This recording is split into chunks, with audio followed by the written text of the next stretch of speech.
for some of these duos, and I want to see some other people kind of try to mimic their style of running and gunning together and securing those eliminations, especially in the late game.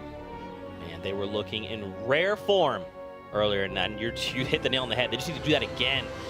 This is a pretty tough battle bus for anybody landing on the south side of the map because it's starting near Greasy Grove and it's going straight up over Risky Reels. So if you're stretching over to Paradise Palms or any place in the desert, and there's a lot of teams that do like to land in the desert, you've got quite a bit of a ride to get there. You got to make sure your landing is proper and make sure that you spectate and see around you, like if there's anybody coming to contest your spot or nearby. Yeah. We'll have to see if some teams even utilize floating island to make rotations. The corrupted zones, they've got these weird floating things close by, so you can use those vortexes as well. I want to get on the floating island as soon as possible so we can watch round 3 of Nick Mercs versus Aiden. It's going down right now. I see both of them landed there, I believe. Now, who wins? So, first game was Nick Mercs. Second game was Aiden. I'm very curious to hop over and see what's going on. Aiden's still alive. Aiden's teammate is already down, and actually, it wasn't Nick Mercs that showed up this time. Wait, so it was Typical Gamer and his partner, Exas, take down Ambrew and are now looking to take down Aiden, but Aiden takes down Typical Gamer's partner with a well-placed SMG spray, and he gets taken out. He does thirst him before going down. Securing that extra limb was vital, but, you know, he was really close on taking the both out. So this is where Nick Mercs is and Hysteria. They are engaged with Nox and TSM Daquan.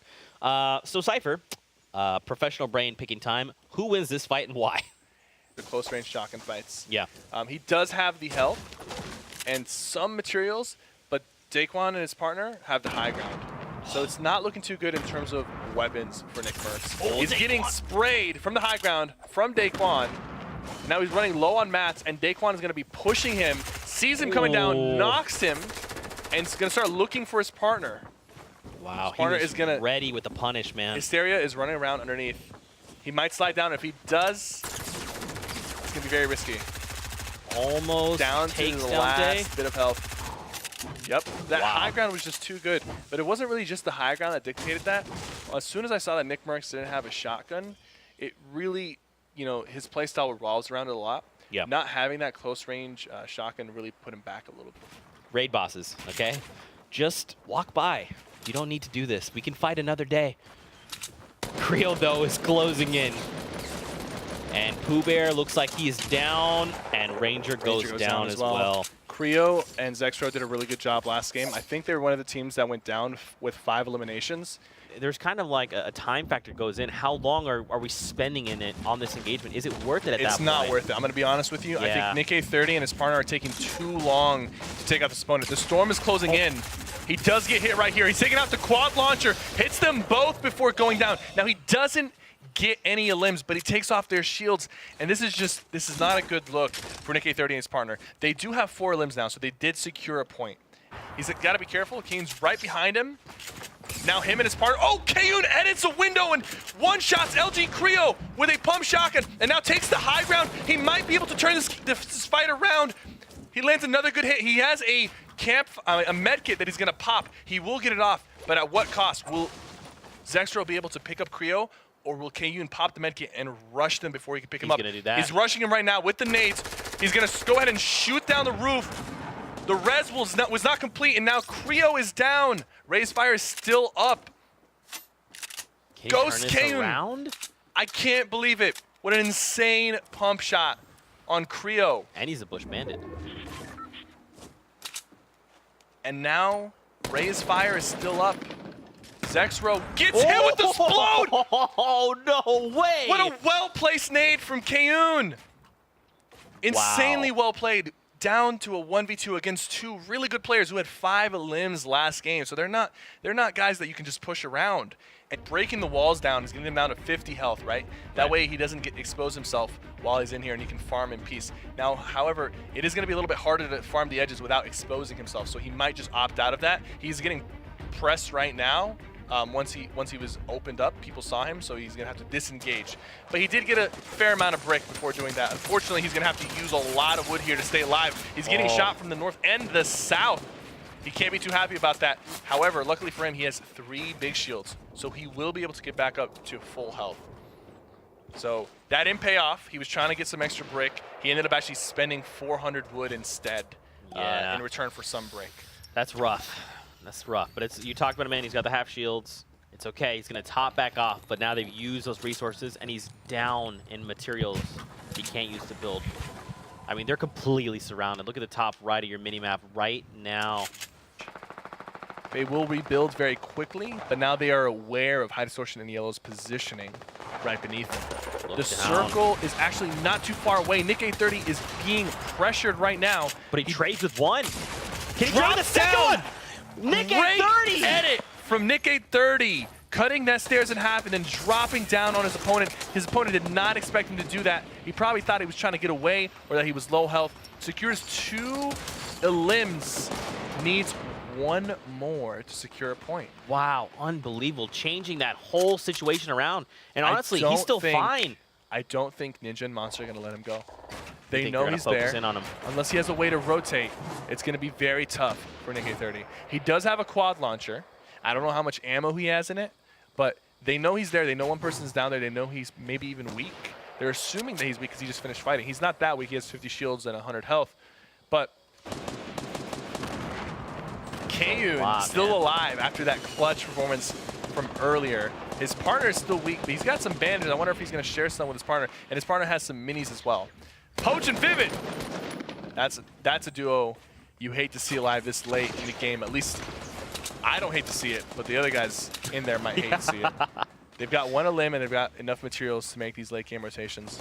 And they also have a grappler. At least Poach does.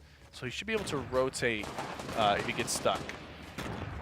I mean, he's also got the double barrel, right? If he can get in someone's face. Poach loves the double barrel.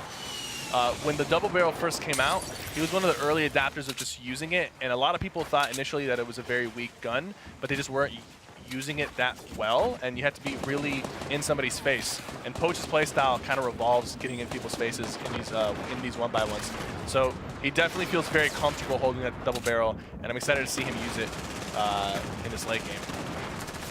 Burning through mats. Cypher, he's not got much left. Ninja and Monster looking to make rotations. Look, they're not even using any mats. They're just being very, very sparing with their mats, and they're using other builds to go through.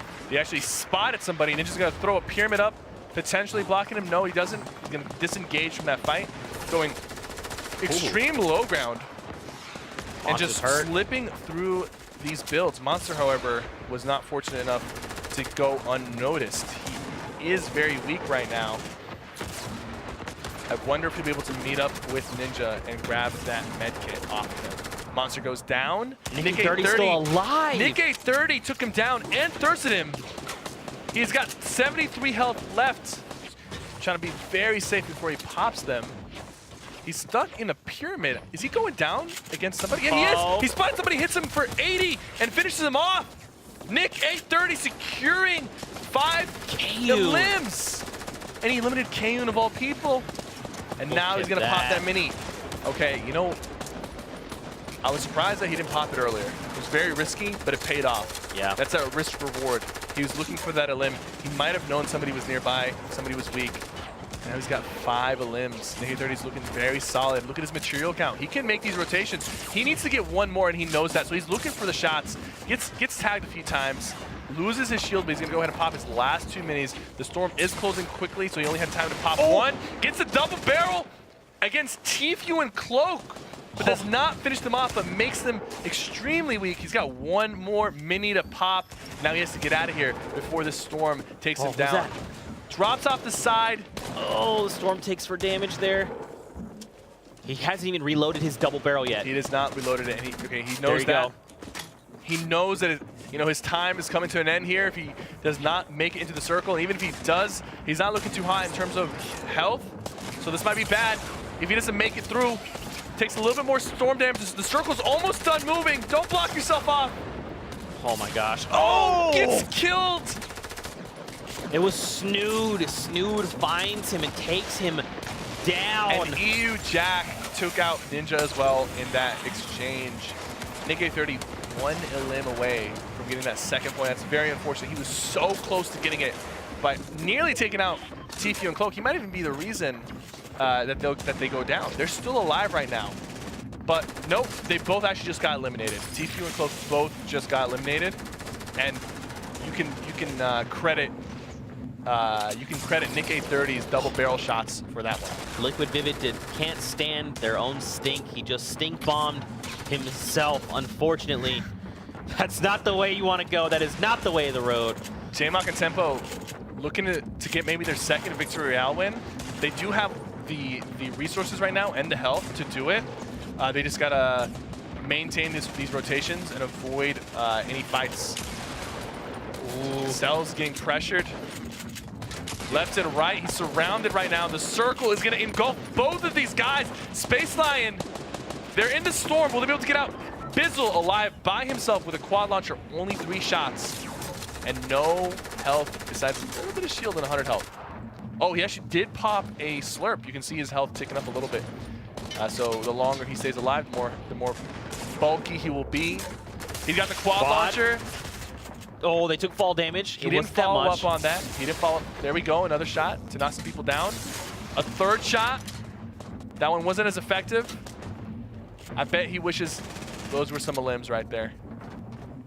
Yeah, they need eliminations right now. He needs elims. He only has 40 wood, so he needs to eliminate somebody and take their resources. Oh. He needs to steal their resources. So he's going to be looking for somebody who's dropping down or looks a little bit more vulnerable than the rest to try to get those resources. There we go. 2 shots. 1 more shot from that AR, and he's going to get that elim. He doesn't have any more shots in his quad launcher. There's the knock. He needs to third. School.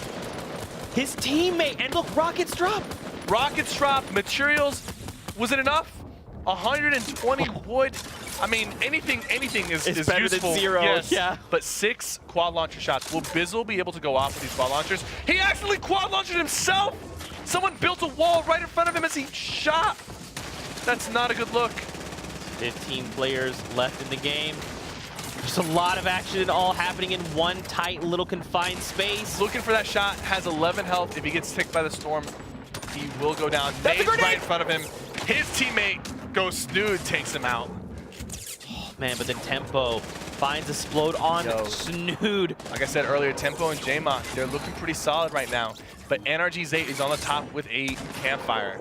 I think Zate might take this home. There's a lot of people with campfires, but the only person who's uncontested is NRG Zate. Everybody else is kind of near each other. It is going to come down to whoever gets the best medkit timing, and if they have maybe campfires to accompany it. 72 but my guess low. is it's going to be NRG Zate winning this because Tempo only has bandages. NRG Zate popped the medkit, and now he's going to try to push some people. Animal has more health than him, but oh no! He fell to his death.